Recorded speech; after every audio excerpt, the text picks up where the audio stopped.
The morning shift at Marco's diner always started the same way. Claire Wilson pushed through the glass door at exactly 5:47 a.m., 13 minutes before her official start time, because arriving early meant she could brew the coffee exactly how she liked it, strong enough to taste like coffee, not like brown water. The bell above the door chimed its familiar greeting, and the scent of yesterday's grease mixed with industrial cleaner filled her lungs like an old, not entirely pleasant friend. "You're gonna wear out that doorbell coming in early every single day," Marco called from the kitchen, his voice gravelly from 40 years of smoking before he quit. The sound of eggs cracking against the griddle punctuated his words. "And you're gonna wear out that joke saying it every single day," Claire shot back, tying her apron around her waist. The fabric was worn soft from countless washings. The diner's logo, a coffee cup with a smiling face, faded to the point where the smile looked more like a smirk. Marco chuckled, the sound warm and familiar. He'd been like a father to Claire since she'd started working there 3 years ago, fresh out of the foster care system with nothing but a high school diploma and a determination to make something of herself. The diner wasn't glamorous. The vinyl booths were cracked, the linoleum floor had seen better decades, and the neighborhood had a reputation that kept the tourists away, but it was hers in a way nothing else had ever been. Claire moved through her opening routine with practiced efficiency. Fill the sugar dispensers, check the salt and pepper shakers, make sure the ketchup bottles were full, and the labels faced forward, wipe down the counters even though they'd been wiped down the night before. It was meditative, this ritual, a way of bringing order to a world that had always felt just slightly chaotic. The diner sat on a corner in a neighborhood that the city planners had forgotten, and the real estate developers hadn't discovered yet. Aging brick buildings lined the streets, their fire escapes creating geometric shadows in the early morning light. Small businesses, a laundromat, a corner store with bars on the windows, a check-cashing place, occupied the ground floors, while apartments stacked above them like weathered boxes. It wasn't the safest neighborhood. Claire knew that. She'd learned to walk with purpose, keys threaded between her fingers, eyes aware but not afraid. She'd learned which streets to avoid after dark and which regulars at the diner were harmless, and which ones she should keep the counter between herself and. But it was also a neighborhood where Mrs. Chen from the laundromat would save her the slightly bruised fruit from her son's grocery store, where Marcus the mailman knew everyone's business and wasn't afraid to check on the elderly residents, where community meant something real and tangible. The morning customers trickled in with the rising sun. First came the construction workers, ordering coffee so black it could strip paint and breakfast sandwiches to go. Then the nurses finishing night shifts at the hospital 6 blocks away, their scrubs wrinkled and their eyes tired but kind. The retired teachers who met every morning for coffee and conversation. The single mother with 3 kids who always ordered one breakfast plate and split it 4 ways, and to whom Claire always accidentally brought extra toast. Claire knew all their names, knew their orders, knew that Mr. Patterson took his coffee with 2 sugars and 1 cream, that Denise the nurse was lactose intolerant but would occasionally risk it for a cheese omelet, that the construction crew always left exactly 15%, calculated to the penny. "You're too good at this job, kid," Marco had told her more than once. Too smart to be slinging hash forever. But Claire didn't mind. There was dignity in the work, in the small kindnesses she could offer. A warm smile to someone who looked like they needed it, an extra coffee refill, remembering that today was someone's birthday or that their kid had just started college. In a neighborhood where people often felt invisible, Claire saw them. By mid-morning, the rush had settled into a comfortable lull. Claire was refilling the napkin dispensers when she heard it, a sound that didn't belong, the screech of tires, too fast, too desperate, the sickening crunch of metal impacting something solid. Time seemed to slow down in that strange way it does when something wrong is happening. Claire's head snapped toward the window. Outside, a black SUV had jumped the curb and crashed into a light pole not 20 feet from the diner's entrance. The front end was crumpled, steam rising from the hood like breath on a cold morning. "Call 911, Claire shouted to Marco, already moving toward the door. "Claire, wait!" Marco started, but she was already outside. The morning air was crisp, carrying the smell of burnt rubber and something chemical from the damaged vehicle. Claire's heart pounded as she approached the SUV, her nursing school dropout training kicking in. Assess the scene, check for dangers, approach with caution. The driver's side door opened and a man stumbled out. Even before she saw his face clearly, Claire felt the shift in the atmosphere. It was like the air itself had changed, become heavier, more dangerous. The man was tall, probably in his late 30s, wearing an expensive dark suit now torn at the shoulder. Blood trickled from a cut above his eyebrow. He took 2 unsteady steps away from the vehicle, and then his legs seemed to give out. He collapsed onto the sidewalk, conscious but clearly disoriented. And that's when Claire heard it. A sound that cut through everything else. A child crying. The back door of the SUV was partially open, and through it, Claire could see a car seat. A little girl, no more than 3 or 4 years old, with dark curls and enormous brown eyes filled with tears. Blood stained her white dress. Whether hers or from the accident, Claire couldn't tell. "Someone help!" Claire called out, looking around. A small crowd had begun to gather, people drawn by the noise of the crash. But something strange was happening. As they got closer and got a good look at the man on the ground, they stopped. Some backed away. Others pulled out their phones, not to call for help but to film, to whisper to each other. Claire heard the whispers, fragments of conversation that made her stomach clench. "That's Anthony DeLuca. The DeLuca family. Don't get involved. Dangerous." Tommy Rodriguez, one of the regulars who worked at the auto shop down the street, grabbed Claire's arm as she moved toward the SUV. "Claire, no. You don't want to get involved in this. That's Anthony DeLuca. Do you understand what I'm saying?" Claire did understand. Even though she'd only lived in this neighborhood for 3 years, even though she kept her head down and her nose clean, she'd heard the name. Everyone had. The DeLuca family had roots in this city that went back generations. Roots that grew in shadows and fed on things people didn't talk about openly. Anthony DeLuca was a name spoken carefully. A name associated with power and fear and things that happened to people who asked too many questions. The kind of man you crossed the street to avoid. The kind of man whose business you didn't want to know. But all Claire could hear was that little girl crying. "There's a child in there," Claire said, pulling her arm free from Tommy's grip.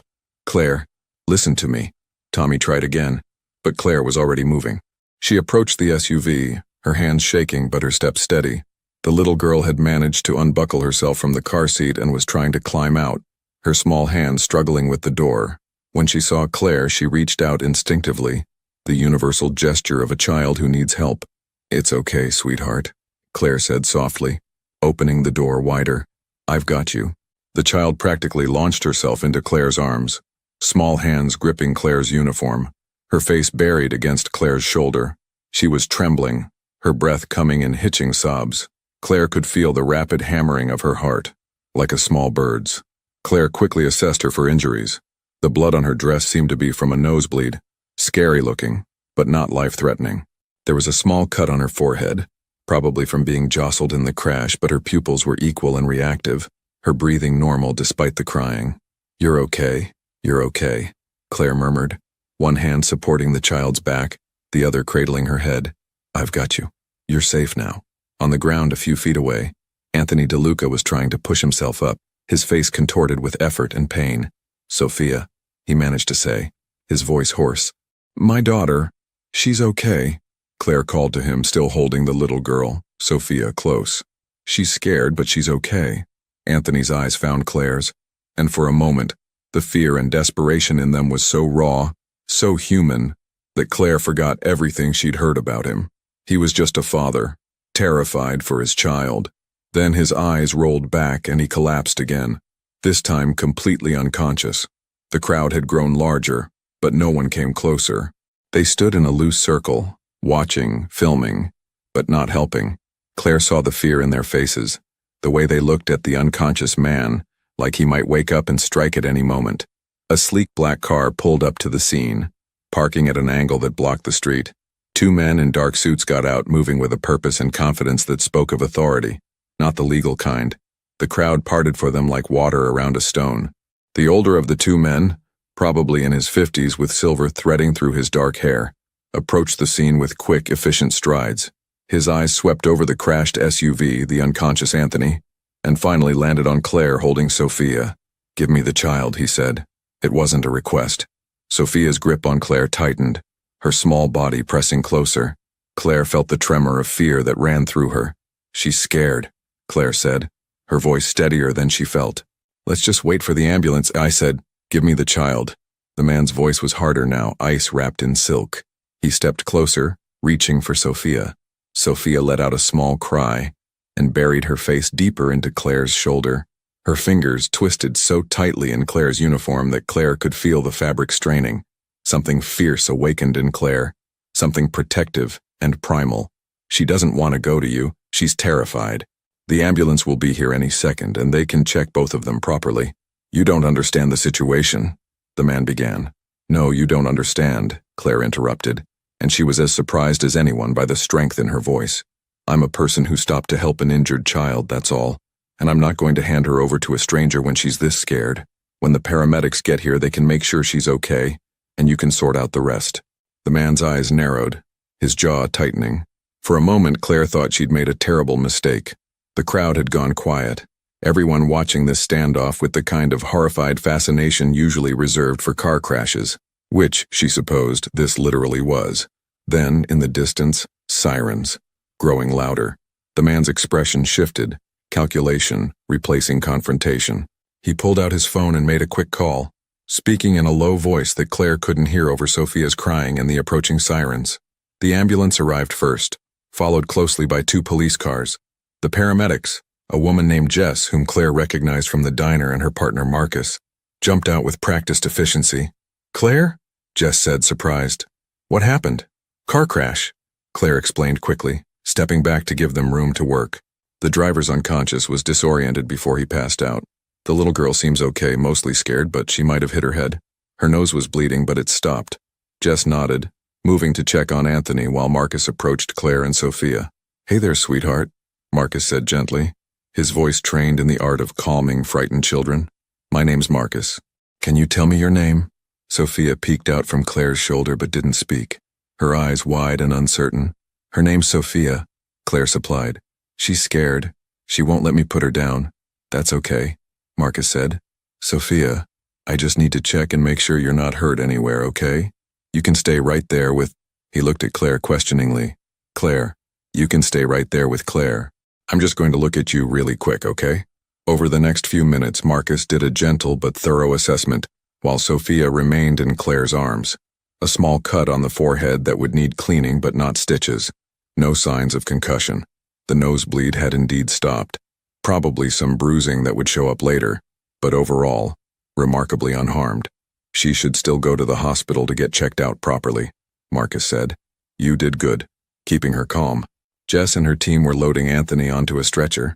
He was still unconscious, an oxygen mask now over his face. The sight seemed to distress Sophia even more. Daddy, she whimpered, reaching toward him. Your daddy's going to be okay, Claire said, though she had no way of knowing if that was true. These people are going to help him. They're very good at helping people. The man in the suit, Claire heard someone call him Vincent, was speaking intently with the police officers, gesturing toward the SUV, toward Anthony, his posture suggesting authority even in conversation with the law. Miss, we're going to need to take the child to the hospital as well, one of the police officers said to Claire. Are you family? No, I work at the diner over there. I heard the crash and came to help. We're going to need a statement from you. Did you see what happened? I heard the crash and came outside, that's all. The man, Mr. DeLuca, he was conscious at first, tried to get up, but then he passed out. I got the little girl out of the car seat because she was crying and scared. Vincent had finished with the other officers and now approached Claire and the police officer. The child will be accompanied by family, he said firmly. I work for Mr. DeLuca. I can provide all necessary information at the hospital. The police officer looked uncertain, caught between Vincent's certainty and the unusual nature of the situation. And you are? Vincent Moretti. I'm Mr. DeLuca's chief of security. He produced identification, business cards, documents that Claire couldn't see but that seemed to satisfy the officer's immediate questions. The child seems pretty attached to this young woman, the officer observed. Indeed, Sophia had locked her arms around Claire's neck and showed no signs of letting go. That's temporary. The trauma of the accident, Vincent said dismissively. Once we're at the hospital and she's had a chance to calm down. No! Sophia's voice was small but fierce, the first word Claire had heard her speak. Stay with Claire. Want Claire. Everyone paused, looking at this tiny girl who had found her voice in defense of the stranger who'd held her. Jess approached the group, having secured Anthony in the ambulance. Look, I don't know the family situation here, but that little girl is terrified and the only person she'll let near her is Claire. Medically speaking, it would be better for her to have a familiar, calming presence during transport and initial examination. Less stress, less chance of overlooking an injury because she's too upset to cooperate. Vincent looked like he wanted to argue, but another glance at Sophia's determined face seemed to give him pause. He pulled out his phone again, stepped away, made another low-voiced call. When he returned, his expression was carefully neutral. "Fine. Miss Wilson, Claire Wilson, Miss Wilson, you'll accompany Sophia to the hospital. But understand," his eyes hardened, "you'll be under supervision the entire time. This is a family matter, and your involvement ends once the child is calm and checked by doctors." Claire wanted to argue, wanted to say that she didn't want to be involved in whatever this was, but Sophia's small hand was in hers now, trusting and terrified, and she couldn't bring herself to let go. "Okay," she agreed. As she climbed into the ambulance with Sophia, Claire caught a glimpse of Marco standing in the doorway of the diner, his face tight with worry. She gave him a small wave, trying to communicate that she was okay, that she'd be back soon. The ambulance doors closed with a decisive thunk. "You're doing good," Jess said quietly to Claire as the vehicle started moving, sirens wailing. "Kid needs someone right now, and you stepped up. That takes courage." Courage. Claire turned the word over in her mind as she held Sophia, as they rushed through the city streets toward the hospital. It didn't feel like courage. It felt like the only choice she could have made, the only one that wouldn't have left her awake at night wondering, what if? Sophia had stopped crying but still trembled occasionally, like aftershocks of fear. Claire found herself humming softly, a lullaby she'd heard once in one of her foster homes from one of the few foster mothers who'd been kind. She couldn't remember the words, but the melody had stuck with her. Sophia's breathing gradually evened out, her small body relaxing incrementally against Claire's. "You're a natural," Marcus observed, checking Sophia's vitals one more time. "Got kids of your own?" "No," Claire said. I was a scared kid once. I remember what it felt like. I remember the people who were kind and the ones who weren't." The hospital came into view, its tall buildings and emergency entrance lit up like a beacon. The ambulance pulled up to the bay, and suddenly everything was motion and controlled chaos again. Anthony was rushed away immediately, a team of doctors and nurses surrounding his stretcher. Claire heard fragments of medical terminology, urgent but professional voices calling out vitals and instructions. Sophia tried to follow her father, struggling in Claire's arms. "Daddy! Want Daddy!" "I know, sweetheart, I know," Claire soothed. "But the doctors need to help him right now. They need space to work. You'll see him soon, okay? I promise." It was a promise Claire had no authority to make, but it felt necessary. A pediatric nurse approached, her smile warm and practiced. "Hi there. My name is Sarah. And who do we have here?" "This is Sophia," Claire said. "She was in a car accident. The paramedics checked her out, but we want to be extra sure she's okay," Sarah finished. "Of course. Sophia, can you come with me? We have a special room with toys and—" Sophia's grip tightened on Claire. "No, stay with Claire." Sarah's eyes met Claire's, a question in them. "I'm not family," Claire explained. I was there when it happened. She won't let me go." "Well then," Sarah said practically, "you'll just have to come with us, won't you? Come on, both of you. Let's get you into an exam room." The examination room was decorated with cheerful murals of cartoon animals, clearly designed to make children feel less afraid. Sarah was gentle and efficient, talking Sophia through each step of the examination. Claire helped distract the little girl, making silly faces, playing peekaboo, anything to keep her calm and cooperative. Vincent appeared in the doorway about 20 minutes into the examination, his presence filling the small room with an uncomfortable tension. With him was a woman in her 60s, well-dressed, her face lined with worry. "How is she?" the woman asked, moving toward the exam table. Sophia looked at her but didn't reach out, instead pressing closer to Claire. "Physically, she appears to be fine," Sarah said. "Minor abrasions, no signs of concussion or internal injuries. We'll want to keep her for observation for a few hours just to be safe, but I don't see anything concerning." "Thank God," the woman breathed. "Sophia, sweetheart, it's Nonna. You remember Nonna, don't you?" Sophia nodded but didn't leave Claire's lap. Vincent stepped forward. "Miss Wilson, thank you for your assistance. We can take it from here." Claire looked down at Sophia, whose small hand had found Claire's and was holding on tight. "I don't think—" "Sophia needs to be with family now," Vincent said, his tone leaving no room for argument. "You've done what you could. It's time for you to go." "But she's—" Claire started. "Vincent," The older woman's voice was quiet but carried authority. Look at her. She's terrified. Let's not make this harder than it needs to be. Vincent's jaw clenched, but he nodded once, shortly. What's your name, dear? The woman asked Claire. Claire Wilson, ma'am. I'm Isabella DeLuca, Anthony's mother, and I can't thank you enough for what you've done today. Her eyes were kind, genuinely grateful, but there was something else in them too. A wariness, a calculation. But Vincent is right. This is a family matter and you've already gone above and beyond. A nurse appeared in the doorway. Mrs. DeLuca, your son is awake. He's asking for his daughter. Relief washed over Isabella's face. Oh, thank God. Can we? He's stable, but he needs to rest. You can see him briefly. The little one too, if she's ready. Sophia's head snapped up at that. Daddy's okay? Your daddy's okay, the nurse confirmed with a smile. Would you like to see him? For the first time since the accident, Sophia's face lit up. She scrambled off Claire's lap, suddenly willing to let go, her entire focus on seeing her father. Isabella reached for Sophia's hand, and this time, Sophia took it. But as they reached the doorway, the little girl stopped, turned back to Claire. Thank you, Claire, she said, her voice small but clear. Claire felt her throat tighten. You're welcome, sweetheart. You be brave, okay? Sophia nodded solemnly, then allowed herself to be led away. Claire sat alone in the examination room, the sudden absence of Sophia's weight in her arms feeling strange, hollow. Sarah was writing notes in a chart, but she glanced up at Claire with a knowing smile. You okay? Yeah, Claire said, though she wasn't entirely sure. Yeah, I think so. That was really kind what you did. Most people would have walked away. Most people did walk away, Claire pointed out. But not you. Sarah finished her notes. The police are going to want to talk to you before you leave. Get your statement about the accident, and... She hesitated. Just be careful, okay? The DeLuca name carries a lot of weight around here. Not all of it good. Claire nodded, understanding the warning even if she didn't fully grasp the implications. The police interview was brief. Claire told them what she'd seen, which wasn't much. The crash had already happened when she came outside. She'd helped the child because the child needed help. No, she didn't see any other vehicles involved. No, she didn't know the DeLuca family. No, she had no information about what might have caused the accident. The officer taking her statement seemed satisfied, gave her a card with a case number in case she remembered anything else, and told her she was free to go. Claire stood outside the hospital, the morning sun now high in the sky.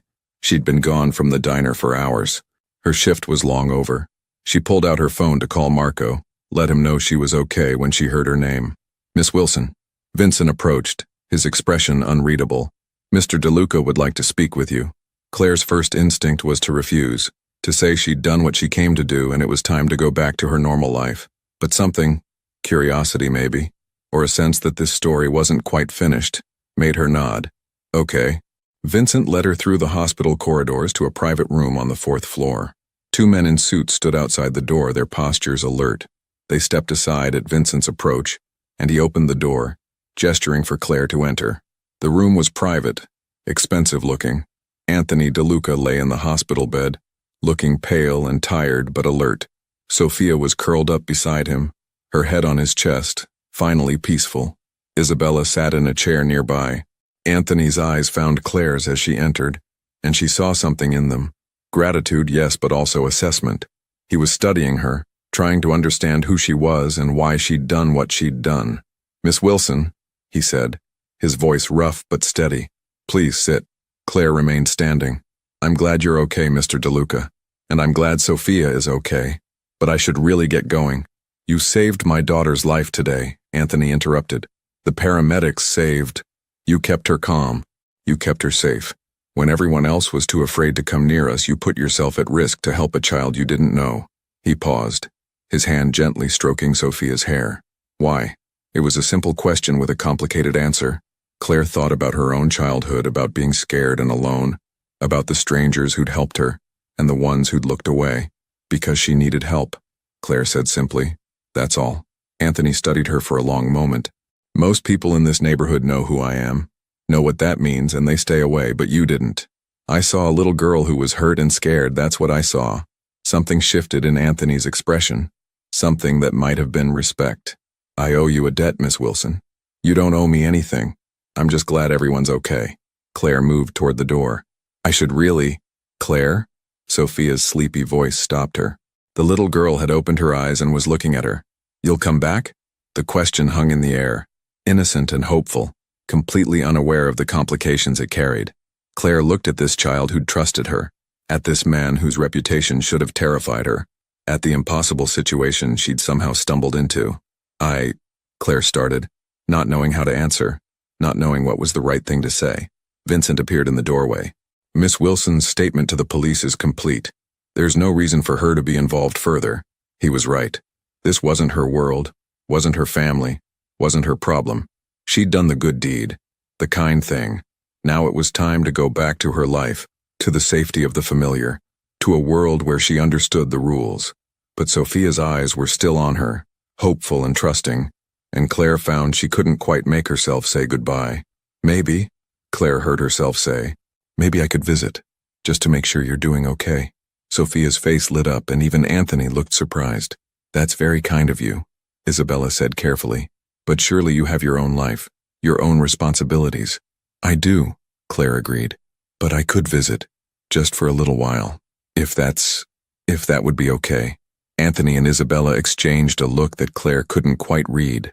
Finally, Anthony nodded. If you'd like to visit, you'd be welcome, he said. Sophia clearly feels safe with you. And, he paused, choosing his words carefully. Given the circumstances, it might actually be helpful to have someone Sophia trusts nearby, just until things settle down. There was weight to those words. Implications Claire didn't fully understand, but she found herself nodding anyway. Okay, I'll visit. Tomorrow, maybe, after my shift. Tomorrow, Sophia agreed sleepily, already drifting off again against her father's chest. Claire left the hospital in a daze, the morning's events playing through her mind like a movie she'd somehow stepped into. By the time she got back to the diner, it was well past noon. Marco took one look at her and poured her a cup of coffee. You're okay? He asked, and the concern in his voice was paternal, protective. I'm okay, Claire confirmed. The DeLuca family, Marco started, then stopped, seeming to struggle with how to continue. Claire, they're not. You need to be careful. These aren't people you want to get involved with. I know, Claire said. Everyone keeps telling me that. But Marco, there was this little girl and she was so scared and everyone just walked away. Everyone was too afraid to help a child. Marco sighed, his weathered hands wrapped around his own coffee cup. Fear isn't always about cowardice, kiddo. Sometimes it's about wisdom, about knowing which fights you can win and which ones will destroy you. I'm not fighting anyone. I just helped a scared kid. And now, I told them I'd visit, make sure she's okay. Marco closed his eyes briefly, and when he opened them, they were sad. Be careful, Claire. Please. I know you have a good heart. I know you see the best in people. But the world isn't always kind to people with good hearts. Claire thought about that as she finished her shift, as she took the bus home to her small apartment, as she lay in bed that night unable to sleep. 3 seconds. That's all it had taken. 3 seconds to decide to run toward the crash instead of away from it. 3 seconds to reach for a child everyone else was afraid to touch. 3 seconds that had somehow changed the trajectory of her entire life. She thought about Sophia's small hand in hers, about the trust in those big brown eyes, about a man who was supposed to be a monster looking at his daughter with such pure love that it had made him completely human. Claire didn't know what tomorrow would bring, didn't know what she'd walked into or what the consequences might be. All she knew was that she'd made a choice, the only choice she could have made and still lived with herself. And somewhere across the city, in a private hospital room, a little girl slept peacefully for the first time since the accident, knowing that the kind lady named Claire would come back tomorrow, just like she promised. Some decisions take years to make. Others take just 3 seconds, and sometimes those 3 seconds change everything. Claire didn't sleep well that night. Every time she closed her eyes, she saw the crash replaying in her mind, the crumpled metal, Sophia's frightened face, Anthony DeLuca's eyes filled with desperation before he lost consciousness. She kept waking up, checking her phone for the time, counting the hours until her shift would end, and she could keep her promise to visit. The morning shift at Marco's diner felt surreal. Everything was exactly the same cracked vinyl booths, the same regulars ordering the same breakfasts, the same smell of coffee and toast.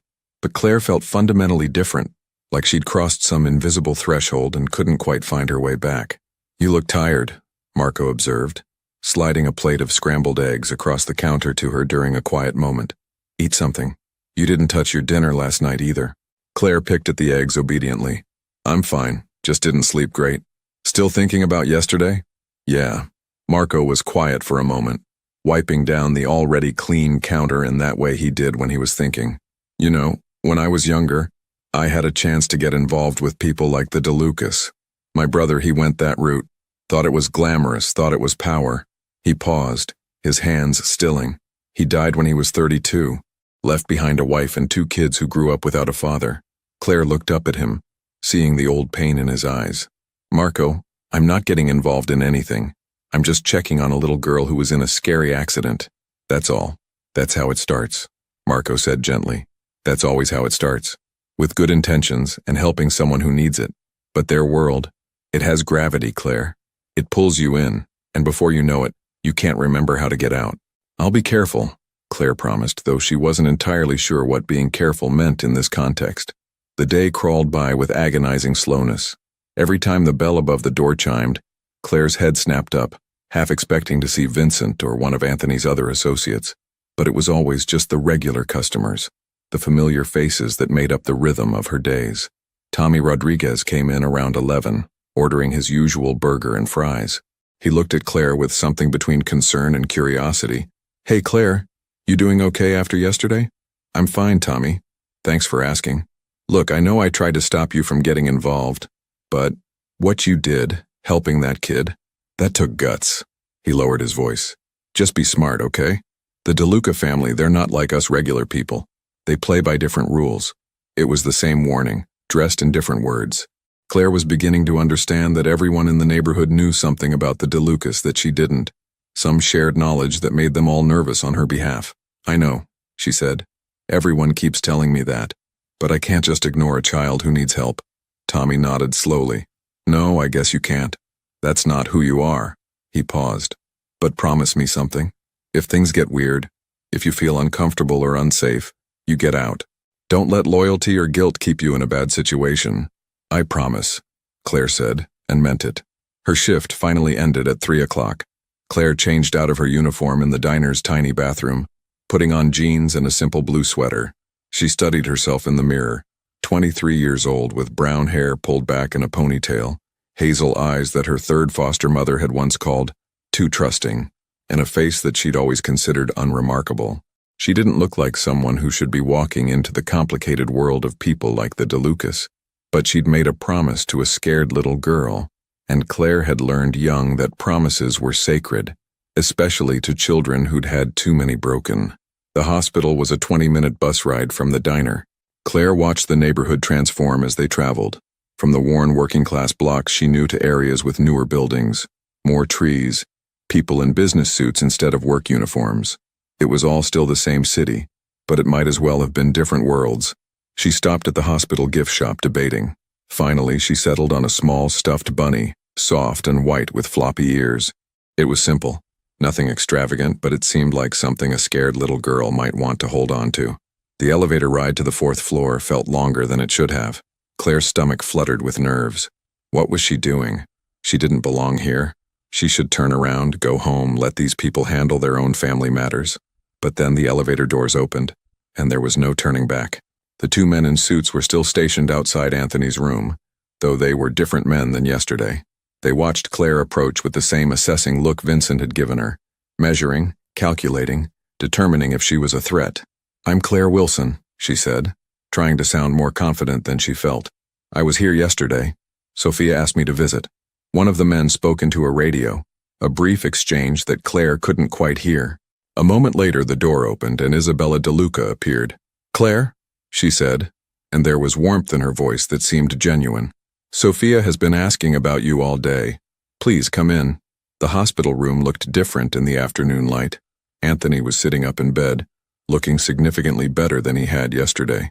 His color was back, and though there were still bandages visible, he seemed alert and focused. Sophia was sitting on the bed next to him, coloring in a book with intense concentration. Claire! Sophia's face lit up when she saw her. She scrambled off the bed and ran over, wrapping her small arms around Claire's legs in an enthusiastic hug. Hey, sweetheart. Claire said, feeling some of her nervousness melt away. This, at least, was simple. A child who was happy to see her. How are you feeling today? I'm okay. The doctors say I'm very brave. Sophia looked up at Claire with those big brown eyes. Did you bring me something? Sophia, that's not polite, Isabella started, but Claire was already pulling out the stuffed bunny. I brought you a friend, Claire said, handing it to Sophia. I thought maybe you'd like someone soft to hold on to. Sophia's eyes went wide with delight. She took the bunny carefully, like it was made of glass, and hugged it to her chest. She's perfect. I'm going to name her Claire. You're going to name the bunny Claire? Claire couldn't help but smile. Because you're my friend and she's my friend, so she should have your name. The logic was pure child, unassailable in its simplicity. That's very sweet, Sophia. Why don't you show Claire your coloring book while the adults talk for a moment? Isabella suggested gently. Sophia took Claire's hand and led her to the chair beside Anthony's bed, chattering about the pictures she'd been working on. A princess, a castle, a garden with flowers. Claire listened and admired her work, aware of the adult conversation happening just behind her. The doctors say I can go home tomorrow, Anthony was telling his mother, keeping his voice low. They want to keep me one more night for observation, but there's no serious damage.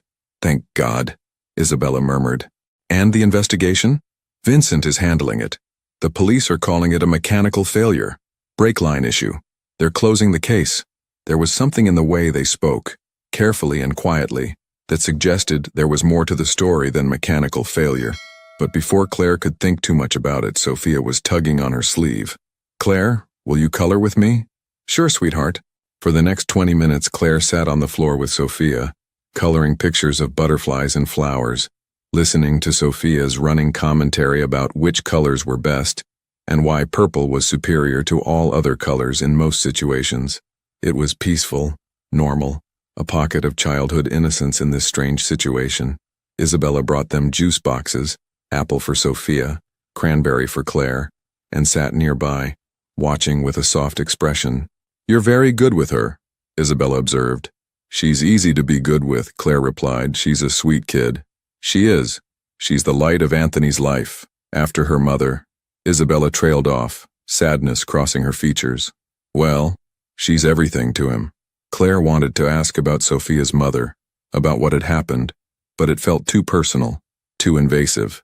Instead, she just nodded and went back to coloring. A knock at the door interrupted the peaceful moment. Vincent entered, carrying a tablet and wearing his characteristic serious expression. He nodded to Isabella, glanced at Anthony, and his eyes paused on Claire with what might have been surprise. Miss Wilson, I didn't expect to see you here. I promised Sophia I'd visit, Claire said simply. Vincent's expression was unreadable. Mr. DeLuca, we need to discuss security arrangements for when you return home. Can it wait? Anthony asked, his eyes on his daughter. Unfortunately, no. The situation requires immediate attention. Anthony sighed, then looked at Claire. Would you mind staying with Sophia for a few minutes? We need to have a private conversation. Of course, Claire agreed, though the request made her nervous. What kind of security situation required such urgency? Isabella, Anthony, and Vincent moved to the far corner of the room, speaking in voices too low for Claire to hear.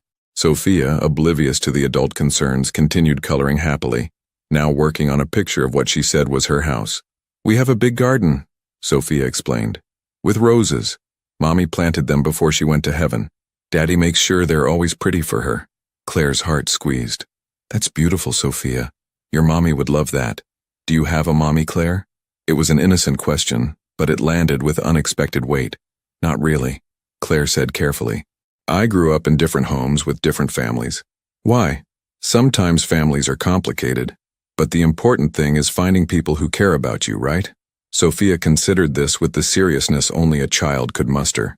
I think you need a family, Claire. Everyone needs a family. You're very wise, you know that? Sophia grinned. Nona says I'm smart like Mommy was. The adults' conversation seemed to be wrapping up. Vincent looked frustrated, Isabella worried, and Anthony determined. They returned to the main area of the room, their discussion clearly unresolved but tabled for now. Claire, Anthony said, and there was something in his voice that made her pay attention. Could we speak for a moment? Privately? Isabella took Sophia's hand. Come on, sweet pea. Let's go get some ice cream from the cafeteria. But Claire just got here. Claire will be here when we get back. Isabella assured her. And you can tell her all about what flavor you chose. Once they were alone, Anthony gestured to the chair beside his bed. Claire sat, feeling suddenly nervous under his steady gaze. Thank you for coming, he said. Sophia hasn't stopped talking about you since yesterday. She's a special kid. She is. Anthony was quiet for a moment, seeming to gather his thoughts. Miss Wilson, Claire, I need to be honest with you about something. The accident yesterday wasn't an accident. Claire's stomach dropped. What do you mean? Someone tampered with my vehicle. They wanted to. He paused, choosing his words carefully. Cause me harm. And in doing so, they put my daughter at risk. Oh my God, Claire breathed. Have you told the police? It's being handled. The vagueness of that statement sent a chill through Claire. What does that mean, it's being handled? Anthony studied her, and she could see him making calculations, deciding how much to tell her. It means that the people responsible will face consequences, and measures are being taken to ensure nothing like this happens again. You need to go to the police. Claire, his voice was gentle but firm. The police can't help with this. Not really. This is complicated. Claire stood up, suddenly needing distance. I don't understand. Someone tried to hurt you and your daughter, and you're not going to the authorities. I have certain business complications, relationships and obligations that make my situation unique. Business complications, Claire repeated, and suddenly all the warnings from Marco, from Tommy, from everyone who'd told her to stay away made terrible sense. You mean illegal business? Anthony didn't flinch from her directness. I mean business that exists in gray areas, that operates under different rules than what you're used to. I don't want to know about this, Claire said, backing toward the door. I came to check on Sophia, that's all. I shouldn't be here, I shouldn't know any of this. You're right, Anthony said, surprising her. You shouldn't, and I'm sorry for putting you in this position. But Claire, please understand, my daughter has been through something terrifying. She lost her mother 2 years ago. She has nightmares most nights. She's scared of strangers, especially men. But yesterday, in the middle of the worst moment of her life, you made her feel safe. Claire paused at the door, her hand on the handle. She hasn't felt that kind of security with anyone outside family since her mother died. Anthony continued. I watched her with you. I saw how she trusted you, how she calmed down in your arms. That's not something I can ignore. What are you asking me? I'm asking if you'd be willing to spend time with Sophia. Not every day, not even every week necessarily. Just occasionally. Be someone safe for her, someone normal, outside of all this. He gestured vaguely at the room, at himself, at the life he represented. I work at a diner, Claire said. I live in a studio apartment that's barely big enough for me. I don't know anything about your world or how to navigate it. I'm nobody special. That's exactly why you're perfect for this, Anthony said. Sophia doesn't need special. She needs normal. She needs someone who looks at her and sees a little girl, not the daughter of Anthony DeLuca with all the weight that carries. Claire wanted to say no. Every rational part of her brain was screaming to walk away, to go back to her simple, safe life. But she thought about Sophia's small hand in hers, about the trust in those big brown eyes. If I do this, she said slowly, I need to be clear about boundaries. I'm not getting involved in your business, whatever that business is. I'm not being pulled into anything illegal or dangerous. I'm just being kind to a child who needs kindness, Anthony finished. That's all I'm asking. And when Sophia asks questions about what you do, about why you need security, about why people are scared of your name, tell her age-appropriate truths, that Daddy has a complicated job, that some people don't understand our family, that we have people around us to keep us safe. He paused. I've never lied to my daughter Claire, but I also don't tell her things she's too young to understand or that would scare her. Claire walked back to the chair, sat down, looked at this man who was supposed to be dangerous but mostly just looked tired and worried about his child. Okay, she heard herself say, but if at any point I feel uncomfortable, if anything seems wrong or dangerous, I'm out. No guilt, no consequences, I just walk away. Agreed? Agreed, Anthony said. And Claire? Thank you, truly. Before Claire could respond, the door burst open and Sophia rushed in, her face covered in chocolate ice cream and pure joy. Claire, I got chocolate. Nona says I can finish it if I promise to brush my teeth extra good tonight. The heavy conversation evaporated in the face of a child's enthusiasm. Claire found herself laughing. Using a napkin Isabella handed her to wipe Sophia's face. Chocolate is a good choice, Claire agreed. Very wise. I know, Sophia said with complete confidence. Claire stayed for another hour, reading books to Sophia, playing simple hand games, just being present while Sophia basked in the attention. Isabella sat nearby, working on what looked like a crossword puzzle but clearly keeping a watchful eye. Vincent came and went several times, always with that serious expression, always checking on things Claire didn't understand. When Claire finally said she needed to go, Sophia's face fell with dramatic disappointment. But you just got here. I've been here for over 2 hours, sweet pea, Claire said gently. And I have things I need to do at home. But I'll come visit again soon, okay? How soon? Claire looked at Anthony, who nodded. How about this weekend? Maybe Saturday? Sophia's face brightened. Promise? Promise. As Claire prepared to leave, Isabella walked her to the door. You know, the older woman said quietly, Anthony doesn't trust easily. And he certainly doesn't let people into Sophia's life lightly. The fact that he's asked you to spend time with her, that means something. I'm just trying to help, Claire said. I know, and that's exactly why you're good for her. Isabella pressed a business card into Claire's hand. My number. If you ever need anything, or if you have questions, or if you just want to talk, please don't hesitate to call. Claire looked at the elegant card. Isabella DeLuca with a phone number and nothing else. No business name, no title, just a name and a way to reach her. Thank you, Claire said, tucking the card into her pocket. The 2 security men were still outside the door. As Claire passed them, one of them, the younger one with dark hair and kind eyes, spoke up. That was a good thing you did helping the kid. Not many people would have. Anyone would have, Claire started. No, he interrupted gently. They wouldn't have. And that makes what you did matter more. Claire didn't know what to say to that, so she just nodded and headed for the elevator. The bus ride home felt different than the ride there. Claire stared out the window, watching the city transform again from nice neighborhoods back to her familiar working-class blocks, and tried to process everything that had happened. She'd agreed to spend time with Sophia. She'd agreed to become involved, however peripherally, with a family that everyone said she should avoid. She'd crossed a line she hadn't even known existed, and she couldn't quite figure out how she felt about it. Her phone buzzed as she neared her stop. A text from an unknown number. This is Vincent Moretti. Mr. DeLuca wanted me to give you my contact information. If you need anything related to visiting Sophia, transportation, scheduling, security clearance at the house, please don't hesitate to call. Claire stared at the message. Security clearance. The casual way these people talked about things that were completely foreign to her life. She saved the number but didn't respond, still not sure what she'd gotten herself into. Her apartment felt especially small and quiet when she got home. Claire made herself a simple dinner, pasta with jarred sauce, nothing fancy, and tried to watch TV, but she couldn't concentrate. Her mind kept drifting back to the hospital, to Sophia's trusting smile, to Anthony's tired eyes, to the weight of promises and choices. She called Marco because he was the closest thing she had to family, and she needed someone to talk to. How'd it go? He asked, his voice warm with concern. It was fine. Sophia was happy to see me. We colored and read books, and it was nice, actually.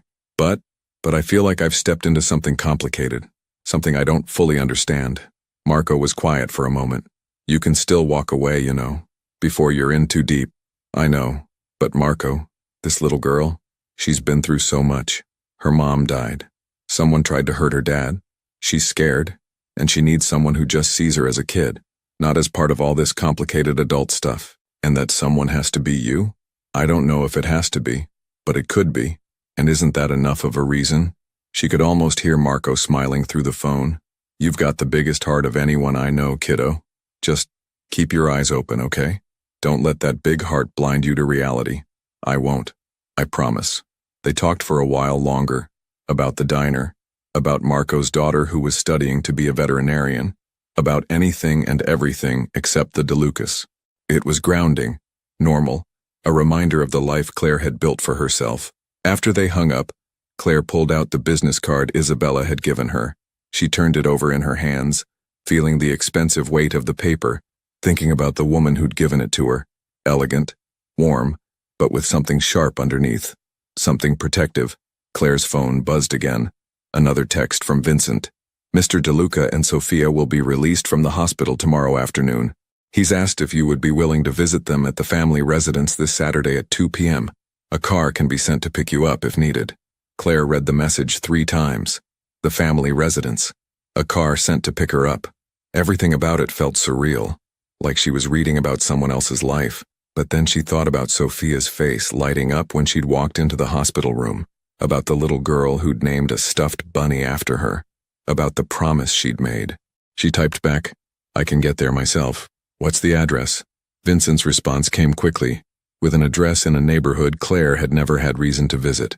One of those areas where the houses were set back from the street behind gates and walls, where neighborhood meant something entirely different. "Thank you," Vincent added. "Sophia will be very happy." Claire set her phone down and looked around her small apartment. The second-hand furniture, the plants she'd been trying to keep alive, the books stacked on every available surface. This was her life. Simple, safe, predictable. But starting Saturday, she would step into a different world, if only for a few hours a week. A world with security guards and private residences and complications she couldn't fully grasp. The question was, could she navigate both worlds without losing herself in the process? Claire didn't have an answer. All she knew was that she'd made a promise to a little girl, and she intended to keep it. Everything else she'd figure out as she went. She got ready for bed, going through her normal routine, brushing her teeth, washing her face, setting her alarm for the early morning shift. But before she turned off the light, she looked at the business card one more time. Isabella DeLuca had told her to call if she needed anything. Claire had a feeling she might need that number sooner than she'd expected. But for now, for tonight, she was just Claire Wilson, a waitress from a diner in a working-class neighborhood, who'd made a promise to a scared little girl and had every intention of keeping it. She turned off the light and tried to sleep, dreams filled with chocolate ice cream smiles and the weight of small hands trusting in hers. Tomorrow she'd go back to the diner, back to her normal life. But Saturday she'd cross that line again, stepping into a world she didn't understand, for the sake of a child who needed someone to see her as just a little girl. And somewhere across the city, in a hospital room with private security standing guard, Sophia DeLuca slept peacefully, clutching a white stuffed bunny named Claire, dreaming of the kind waitress who'd promised to come back. Some lines once crossed can never be uncrossed. Claire was beginning to understand that. But understanding something and being able to change it were two very different things.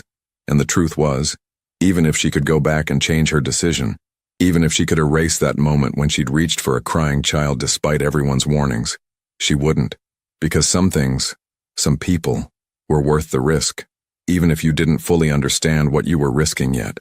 Saturday arrived with autumn sunshine that made the city look almost gentle. Claire changed her outfit 3 times before settling on dark jeans and a simple green sweater, nice enough to be respectful, casual enough to play with a 4-year-old. She studied her reflection one last time, took a deep breath and headed out. The bus ride to the DeLuca neighborhood felt like traveling through different versions of the same city. Her stop was nearly 40 minutes away, in an area where the streets were lined with mature trees and the houses grew progressively larger and more secluded. Claire checked the address Vincent had sent her, then checked it again. The house, no, mansion, sat behind ornate iron gates partially hidden by landscaped gardens. It was beautiful in a way that felt almost intimidating, all stone and glass and carefully maintained perfection. She pressed the call button on the gate's intercom, her heart hammering. "Miss Wilson?" A security guard's voice crackled through the speaker. "Yes, I'm here to see Sophia." The gate swung open silently, revealing a curved driveway that led to the main house. Claire walked slowly, taking in the immaculate gardens, the fountain in the circular drive, the sheer scale of everything. This wasn't just wealth. This was a different universe entirely from her studio apartment above the laundromat. Before she reached the front door, it opened and Sophia came running out, her face bright with joy. Claire, you came!" Claire knelt down just in time to catch the enthusiastic hug. "Of course I came, I promised, didn't I? Come see my room. I have so many toys and I want to show you everything." Sophia grabbed Claire's hand and started pulling her toward the house. "Sophia, let Claire at least come inside first," Isabella's warm voice called from the doorway. She was dressed elegantly but comfortably, her smile genuine. "Welcome, Claire, please come in." The interior of the house was even more impressive than the exterior. High ceilings, artwork that looked expensive, furniture that was clearly chosen by someone with sophisticated taste. But there were also signs of a child's presence. Colorful drawings stuck to the refrigerator visible through an archway, a basket of toys in the corner of the living room, photographs everywhere of Sophia at various ages. Anthony appeared from what looked like a study, moving more carefully than usual but looking significantly better than he had in the hospital. "Claire, thank you for coming. How are you feeling?" Claire asked. "Better every day.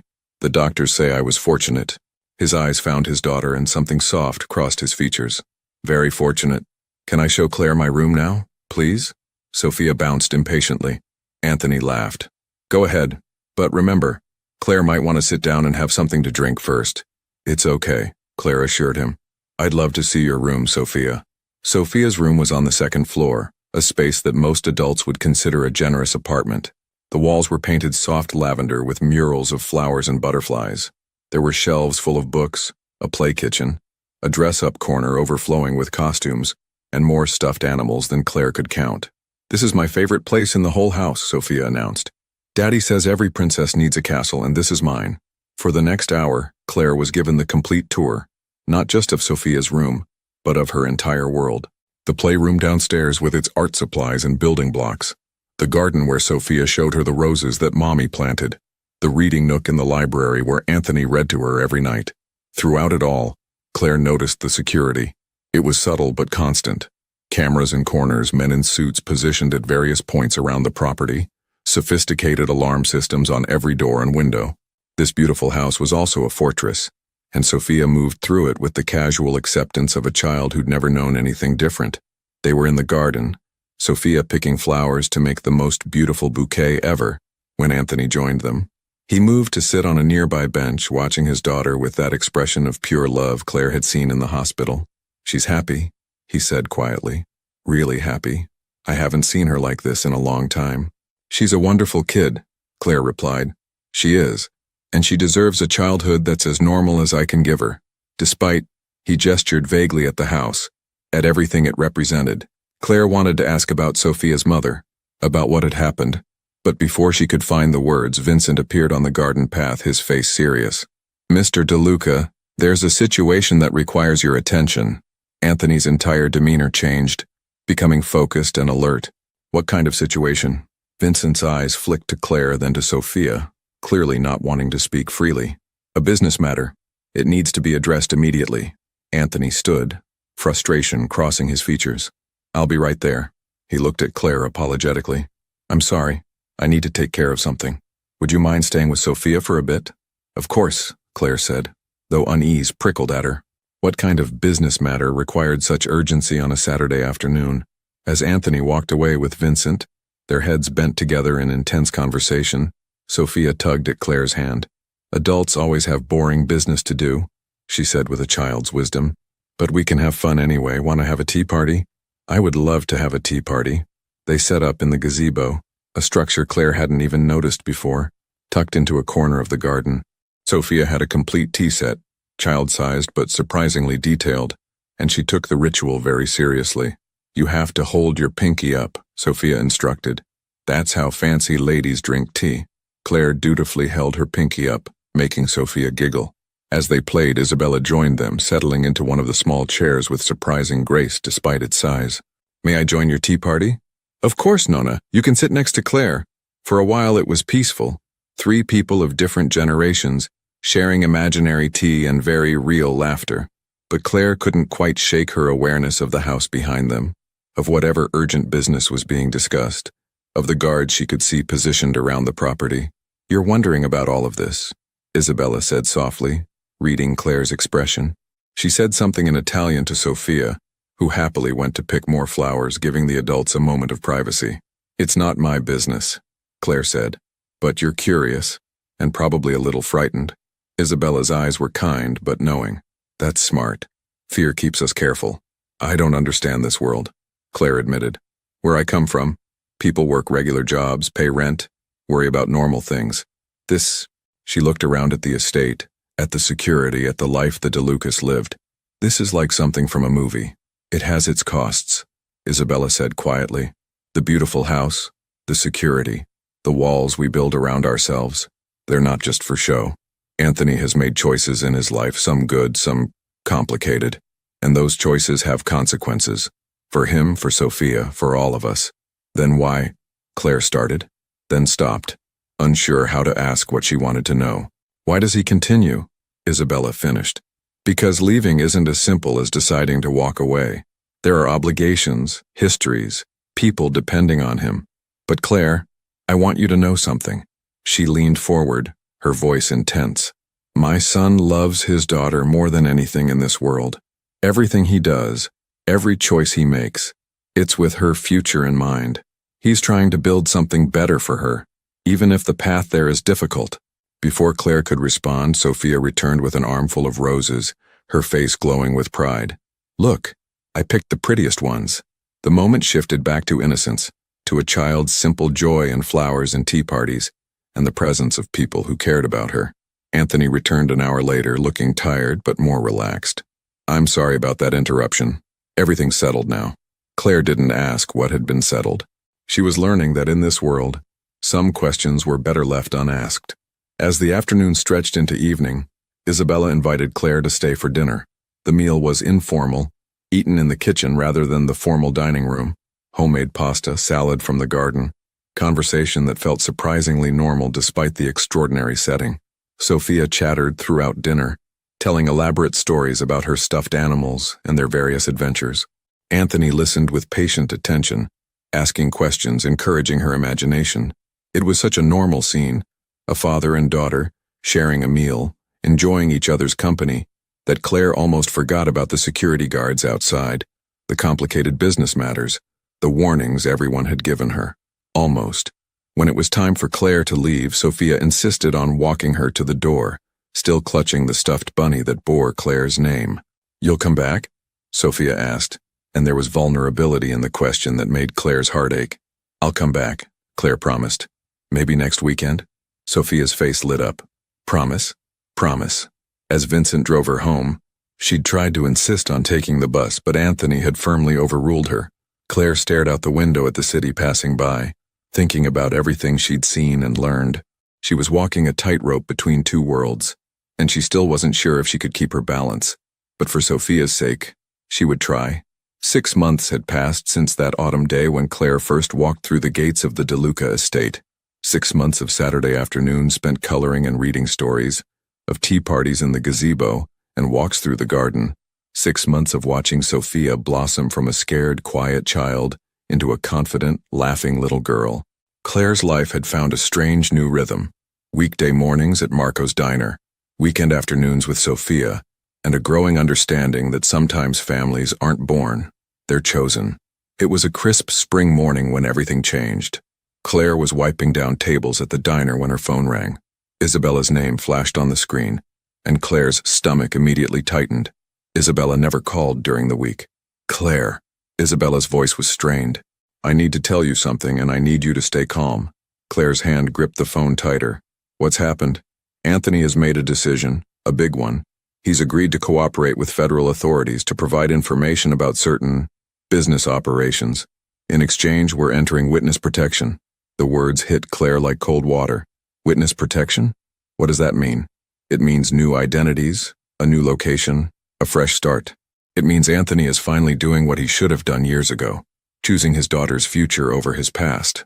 Isabella paused. Claire, he wants to ask you something important. What? Would you be willing to come with us? To be Sophia's guardian to help her transition to this new life. Anthony will maintain custody, but he needs someone Sophia trusts. Someone who represents safety and normalcy for her. Claire's mind reeled. Leave everything behind?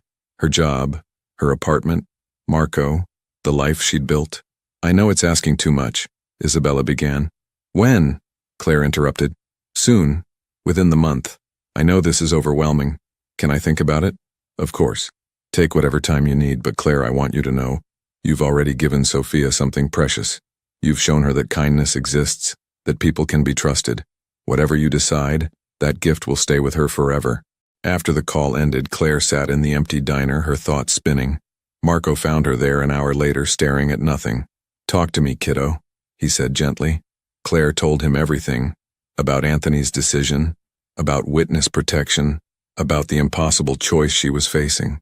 Marco was quiet for a long time. Then he said, What does your heart tell you? My heart says that little girl needs me. That she's been through so much loss already, and I can't be another person who walks away. Claire looked up at him with tears in her eyes. But my head says I'm crazy to even consider this. Sometimes the craziest decisions are the bravest ones, Marco said. And Claire, I've watched you with that kid. I've seen how you light up when you talk about her. You love her. I do, Claire whispered, the truth of it overwhelming. I really do. The decision, once acknowledged, became clear. Claire called Isabella that night. I'll do it. I'll come with you. The next 3 weeks were a blur of paperwork, meetings with federal agents, and quiet goodbyes. Claire gave Marco a month's notice, though he hugged her tight and told her he understood. She donated most of her belongings, keeping only what mattered: photos, a few books, memories packed carefully in boxes that would be shipped to wherever their new life would begin. The hardest part was explaining to Sophia. We're going on an adventure, Anthony told his daughter Claire sitting beside them. A big one. New house, new city, new school, and Claire is coming with us. Claire's coming? Sophia's face lit up. Forever? For as long as you need me, Claire promised, taking the little girl's hand. The federal agents worked efficiently. New names, new backgrounds, new documentation. Anthony DeLuca became Andrew Dalton. Sophia would keep her first name. Changing it would be too traumatic, but become Sophia Dalton. And Claire would officially be Sophia's legal guardian, sharing custody with Anthony. You understand what you're giving up? The lead agent asked Claire during one of their final meetings. Your old life ends completely. No contact with anyone from your past, at least for the foreseeable future. I understand, Claire said. And she did. But some things, some people, were worth any sacrifice. Their new home was in a small coastal town in Oregon, far from the city, far from everything they'd known. The house was modest compared to the DeLuca estate. 3 bedrooms, a small garden, a porch that overlooked the ocean. It was perfect. On their first morning in the new house, Claire made pancakes while Anthony unpacked boxes. Sophia ran from room to room, her laughter echoing through the empty spaces, already making it home. I still can't believe you did this, Anthony said quietly, watching his daughter play. Gave up everything for us. I didn't give up everything, Claire corrected. I chose what mattered most. Later that week, Claire surprised them both. She'd found a small space downtown, a former bookstore with large windows and good light. Within a month, with Anthony's help and her savings, she opened a cafe, simple, cozy, with homemade pastries and coffee that Marco would have approved of. Sophia insisted on helping decorate. Her crayon drawings covered one entire wall, families of all kinds, gardens full of flowers, and in the center, a picture of 3 people holding hands. When Claire asked who they were, Sophia answered with perfect certainty, "That's our family. Daddy, you and me." 6 months after their arrival, Claire stood behind the counter of her cafe, watching Anthony and Sophia through the window. They were walking along the beach, Sophia running ahead to chase seagulls, Anthony following with patient amusement. A customer asked, "That your family?" Claire paused, then smiled with a certainty that surprised her. Yes, they are. That evening, they celebrated Sophia's 5th birthday with cake and candles and the kind of simple joy that had once seemed impossible. As Claire tucked Sophia into bed, the little girl looked up at her with sleepy eyes. "Claire, I'm glad you're my family now." "Me too, sweetheart. Me too." Later, sitting on the porch with Anthony, watching the sunset paint the ocean in shades of gold, Claire reflected on the journey that had brought them here. It had started with 3 seconds. 3 seconds to decide to help a crying child. Those 3 seconds had changed everything. "Any regrets?" Anthony asked quietly. Claire thought about her old life, about what she'd left behind. Then she thought about Sophia's laughter, about the family they'd built from impossible circumstances, about second chances and new beginnings. "Not a single one," she said honestly. "Not one. Because some families are born, others are chosen, and some are forged in moments of courage that change everything." And as the sun set on their new life, Claire understood a fundamental truth. Home wasn't a place. It wasn't 4 walls or a familiar city or a neighborhood where everyone knew your name. Home was wherever the people you loved felt safe, and she was finally truly home. 3 years later, Sophia started 2nd grade at the local elementary school. She brought home a writing assignment. "What makes your family special?" Her answer was simple but profound. "My family is special because we chose each other.